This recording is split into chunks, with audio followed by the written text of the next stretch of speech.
इस वीडियो में हम जिस ड्रग का रिव्यू करने वाले हैं उसका नाम है प्रोटोनिक्स 40 मिलीग्राम्स। और प्रोटोनिक्स के अंदर जो टैबलेट आती है दैट इज कॉल्ड पेंटोप्राजोल। तो पेंटोप्राजोल क्या चीज है, ये आपकी जिस्म में कैसे काम करती है, इसके हवाले से आज हम बात करेंगे।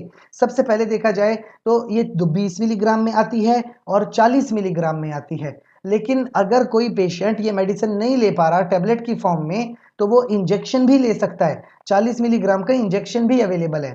देखें, जो लोग जिनको मैदे का मसला हो, इरोजिव इसोफेजाइटिस हो, जिसको यानी जिसको इन्फ्लेमेशन हो गई है, सूजन हो गई है मैदे में या खुराक की नालियों में और उसको बहुत ज़्यादा तकलीफ है, वो खाना भी नहीं खा सकता, तेजाबियत भी बहुत ज़्यादा महसूस कर रहा है, तो वो बंदा 40 मिलीग्राम की टैबलेट ले सकता है। तकरीबन 8 हफ्तों से 16 हफ्ते यानी तकरीबन 2 महीने से 4 महीने मेडिसिन लेनी पड़ती है। रोज़ के हिसाब से 40 मिलीग्राम की टैबलेट है। लेकिन अगर 40 मिलीग्राम की टैबलेट नहीं ले पा रहा कोई तो उसके लिए इंजेक्शन भी अवेलेबल है। 7 से 10 दिनों तक इंजेक्शन लगाना पड़ता है। एक बीमारी होती है GERD, gastro oesophageal reflux disease. कभी कभी जो मैदे में तेजाब होता है वो ऊपर की तरफ आ जाता है जब हमारा दिल जल रहा होता है या मैदा बहुत ज्यादा जलता है। ऐसे कंडीशन में या तो टैबलेट लें, टैबलेट नहीं ले पा रहे तो 40 मिलीग्राम का इन्फ्यूजन होता है, यानी ड्रिप की फॉर्म में आप लगा सकते हो 7 से 10 दिनों तक। और जब इतनी हालत हो जाए कि आप टैबलेट ले सके तो वापस टैबलेट लेना शुरू कर दें। एक बीमारी है ज़ोलिंजर एलिसन सिंड्रोम, जिसमें मैदे के अंदर तेजाब हद से ज्यादा प्रोड्यूस होता है, तो फिर आप 40 मिलीग्राम की टैबलेट ले सकते हैं।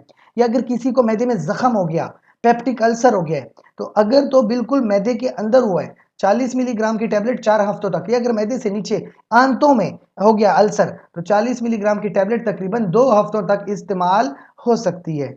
अच्छा, कुछ बातें याद रखें। अगर किसी बंदे को पेंटोप्राजोल इस्तेमाल करने से एलर्जी हो गई है या हाइपर सेंसिटिविटी हो गई है तो फौरी तौर पे इस ड्रग को छोड़ दें। दूसरा, अगर किसी बंदे को मेडिसिन इस्तेमाल करने के बाद डायरिया हो जाता है, क्लोस्ट्रीडियम डिफिसाइल एक बैक्टीरिया है, इसकी कमी की वजह से डायरिया हो जाता है, तो अगर ऐसा कोई मसला है तो मेडिसिन का इस्तेमाल छोड़ दें। इसके अलावा अगर किसी को साइड इफेक्ट या एडवर्स इफेक्ट हो रहा है जैसे सर का दर्द, पेट का दर्द, चेस्ट पेन, डायरिया, कॉन्स्टिपेशन जैसा मसला हो रहा है तो देखें 1 से 10% लोगों में ऐसा हो जाता है, लाजमी नहीं है कि सब में हो। बहरहाल मैदे का अपना डॉक्टर होता है गैस्ट्रोएंट्रोलॉजिस्ट, उससे ज़रूर मशवरा कीजिए। कोई भी मेडिसिन हो डॉक्टर की हिदायत के मुताबिक इस्तेमाल करें। हमसे कोई सवाल है तो कमेंट सेक्शन में पूछें। जाते जाते चैनल को लाइक करें, कमेंट करें, शेयर करें, सब्सक्राइब करें। शुक्रिया।